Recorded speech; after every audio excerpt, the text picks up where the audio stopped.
Venice is an ancient city, but it is also modern, and like all modern cities, it needs electricity, water, telephone, gas, and public lighting.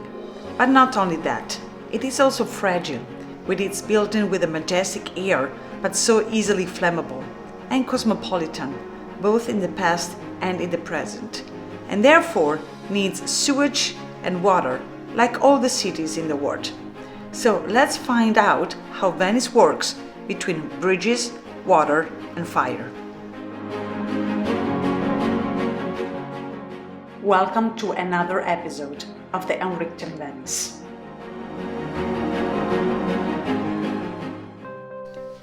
Where do all the cables and pipes in these networks pass? Right under our feet. When restoring the pavement, they take the opportunity to tidy up all the network ducts and replace the older and damaged ones. In some cases, it is not even known precisely their path under the pavement. Now, how do these pipes go from island to island? They do like people.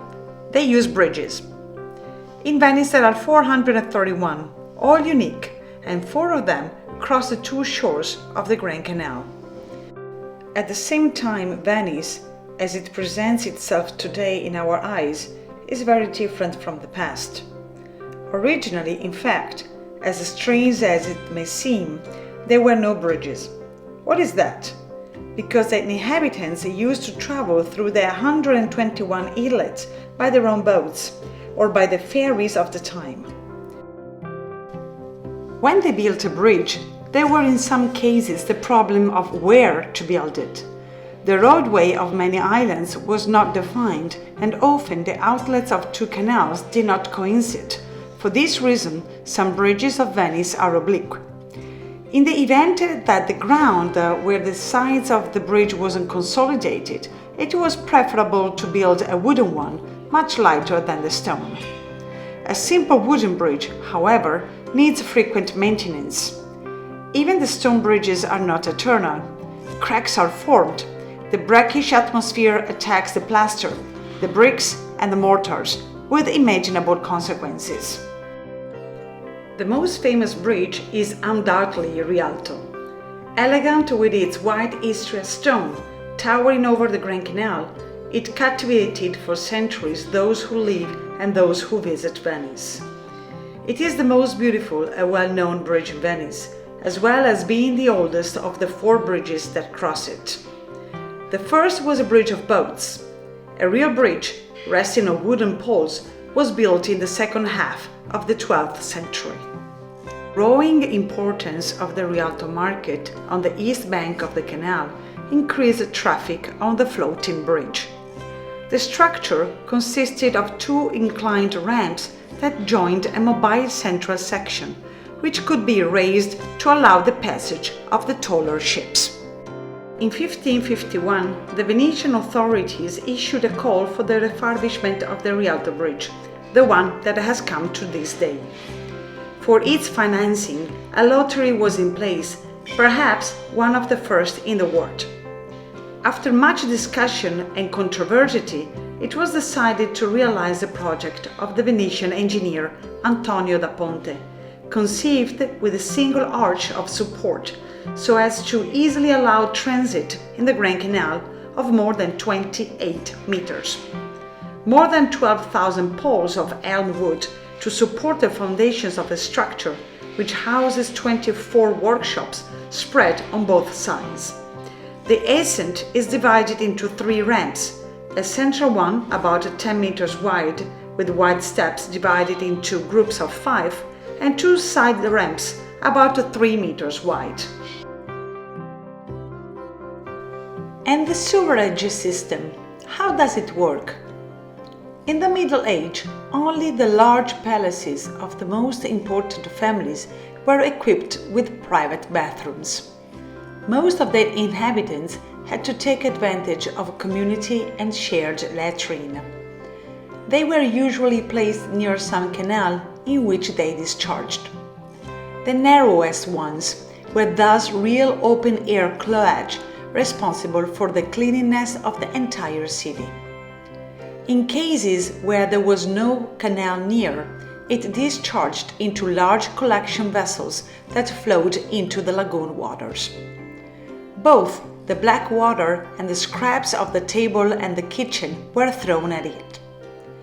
The outlet of the canals often took place above the average level of the tide, therefore visible and dry. The periodic high tide ensured its disposal in the lagoon. At the beginning of the 15th century, the Venetians continued to download into the canals. The health situation became more and more serious and heavy, increasing the risk of diseases. Trafficking in some areas of the city became increasingly disgusting because of the bad smells. It was not until the late 1400s that the whole city was equipped with a real sewer system with collectors, pits, and pipes. Venice was finally considered a clean and healthy city. The city does not have a modern type sewer system and largely still uses the network of the historical sewerage. The entire system is entrusted to the water of its canals that twice a day, at the rate of the tide, take away the dirty water and bring back the clean water from the sea. However, it must be kept in efficiency. Sometimes it gets stuck, blocked sewage forces masonry and threatens to bring down entire sections of bank walls. Nowadays, bars, restaurants, and hotels unload in septic tanks and condensation to prevent pollution of lagoon waters. Venice was considered a city surrounded by water without water. The wells were used for the supply of drinking water, since the one that was in town was obviously unusable for drinking or cooking. There are still more than 600. The wells in Venice were in fact distinguished from the traditional ones known in the rest of the world, because the water was not obtained by accessing an underground source, but through the collection and filtering of rainwater. The roofs, which normally have the power to protect the building and its inhabitants from the rains, also functioned in Venice as a burden of drinking water collection.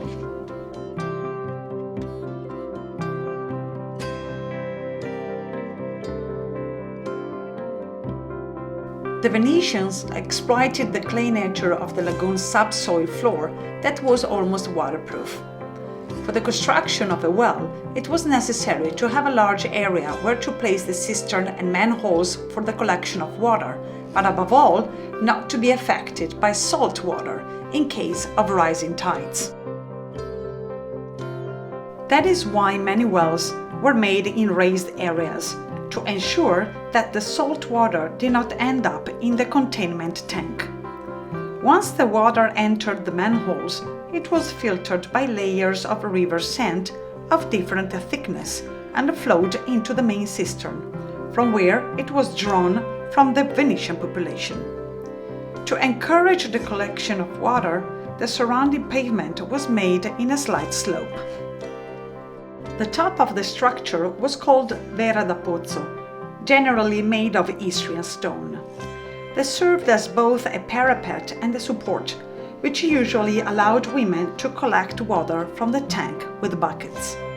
The construction of a well was extremely expensive and, given the great public utility that these engineering structures covered for the survival of the Venetian population, noble families often financed its realization. For this reason, many inscriptions or bas-reliefs related to the family that had built it. Surveillance measures were taken to avoid waste in consumption. The parish priests guarded the keys of the wells with the task of opening them only twice a day to the sound of the well bell. But continuous increase in population and in trade led to such a consumption of water that the tanks were no longer sufficient.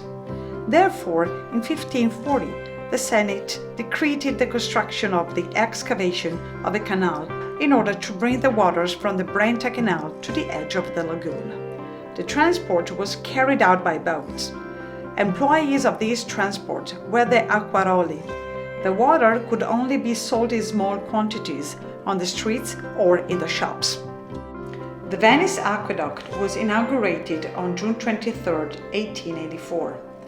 For the occasion, in a St. Square illuminated by day, a fountain was set up with gushing water. From that moment on, pipelines and sub-lagoon systems were built and transported drinking water from the mainland to fountains throughout the city and islands, and then reached the bathrooms and kitchens of each house. Fun fact: if walking through Venice you look up, you would notice that the chimneys have a very particular shape, mostly in an upside-down bell. This ingenious system allowed the cooling and dispersion of ash, preventing fires, the main enemies of the city. It must be remembered that much of a Venetian building is made of wood. You will find my episode on how the palaces of Venice were built in the comments. This puts them in danger in case of fires. As already mentioned also in the Arsenal episode, which I invite you to watch, always looking for the link in the comments, the fire guard was provided by the workers, who also had the custody of rudimentary fire extinguishers. In more recent times, firefighters took over, but the concept remained roughly the same, i.e., pumping salt water directly from the canals. After the fire of the Opera House, the Venice, in 1996, set on a particularly low-tide night, it was necessary to install a firefighting network.